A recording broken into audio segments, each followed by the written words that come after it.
ಕಾಂಗ್ರೆಸ್ನಲ್ಲಿ ಮತ್ತೆ ನಾಯಕತ್ವ ಹಾಗೂ ಪವರ್ ಶೇರಿಂಗ್ ರಾಜಕೀಯ ಚರ್ಚೆಗಳು ಗರಿಗೆದರಿವೆ. ಮುಖ್ಯಮಂತ್ರಿ ಸಿದ್ದರಾಮಯ್ಯ ಅವರಿಗೆ ಕಾಂಗ್ರೆಸ್ ಹೈಕಮಾಂಡ್ನಿಂದ ದೆಹಲಿಗೆ ಬುಲಾವ್ ಬಂದಿದೆ ಅಂತ ಹೇಳಲಾಗ್ತಾ ಇರುವಂತಹ ಬೆನ್ನಲ್ಲೇ ಈಗ ಉಪಮುಖ್ಯಮಂತ್ರಿ ಡಿಕೆ ಶಿವಕುಮಾರ್ ಅವರು ರಾಜಕೀಯವಾಗಿ ಚುರುಕಾಗಿದ್ದಾರೆ. ಮೂಲಗಳ ಪ್ರಕಾರ ಮುಖ್ಯಮಂತ್ರಿ ಸಿದ್ದರಾಮಯ್ಯ ದೆಹಲಿಗೆ ತೆರಳುವಕ್ಕೆ ಈಗ ಸಿದ್ಧತೆಯನ್ನು ನಡೆಸ್ತಾ ಇದ್ದಾರೆ. ಮತ್ತೊಂದೆಡೆ ಡಿಕೆ ಶಿವಕುಮಾರ್ ಅವರು ಅವರ ಸಹೋದರ ಡಿಕೆ ಸುರೇಶ್ ಜೊತೆ ಮಹತ್ವದ ಸಭೆಯನ್ನು ನಡೆಸಿದ್ದಾರೆ. ಹೈಕಮಾಂಡ್ನಿಂದ ಅಧಿಕೃತ ಕರೆ ಬಂದಿಲ್ಲ ಅಂತ ಹೇಳಲಾಗ್ತಾ ಇದ್ರು ಕೂಡ ಡಿಕೆ ಶಿವಕುಮಾರ್ ಕೂಡ ದೆಹಲಿಗೆ ತೆರಳುವಂತಹ ಸಾಧ್ಯತೆ ಇದೆ ಎಂಬ ಮಾಹಿತಿ ಸದ್ಯ ಕೇಳಿ ಬರ್ತಾ ಇದೆ. ನೀವು ಸಣ್ಣ ಆಗ್ಬೇಕಲ್ವಾ? ಅದು ಒಂದು ಉತ್ತಮ ಆಹಾರದಿಂದ ಸಣ್ಣ ಆಗ್ಬೇಕಲ್ವಾ? ಪ್ರತಿದಿನ ನಮ್ಮ ಜೀನಿ ಸ್ಲಿಮ್ ನ ಯೂಸ್ ಮಾಡಿ ಯಾವುದೇ ಸೈಡ್ ಎಫೆಕ್ಟ್ ಇಲ್ದಂಗೆ ನೀವು ಸಣ್ಣ ಆಗ್ತೀರಾ.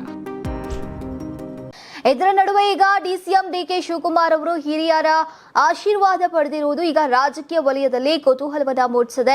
ವರಿಷ್ಠರ ಭೇಟಿಗೂ ಮುನ್ನ ನಡೆದಂತಹ ಈ ಬೆಳವಣಿಗೆ ಹಲವು ರಾಜಕೀಯ ಅರ್ಥಗಳನ್ನ ಹುಡುಕಲಾಗ್ತಾ ಇದೆ.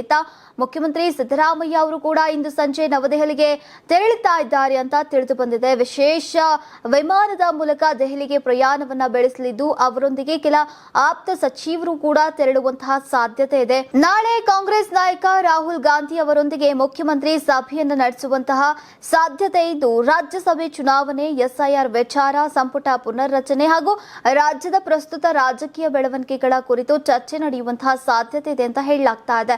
ಇನ್ನು ಸಂಪುಟ ವಿಸ್ತರಣೆ ಹಾಗೂ ನಾಯಕತ್ವ ಬದಲಾವಣೆಯ ಕುರಿತು ಗೊಂದಲಗಳಿಗೆ ತೆರೆ ಎಳೆಯೋಕೆ ಕಾಂಗ್ರೆಸ್ ಹೈಕಮಾಂಡ್ ಮುಂದಾಗಿದೆ ಅಂತ ಹೇಳಲಾಗ್ತಾ ಇದೆ.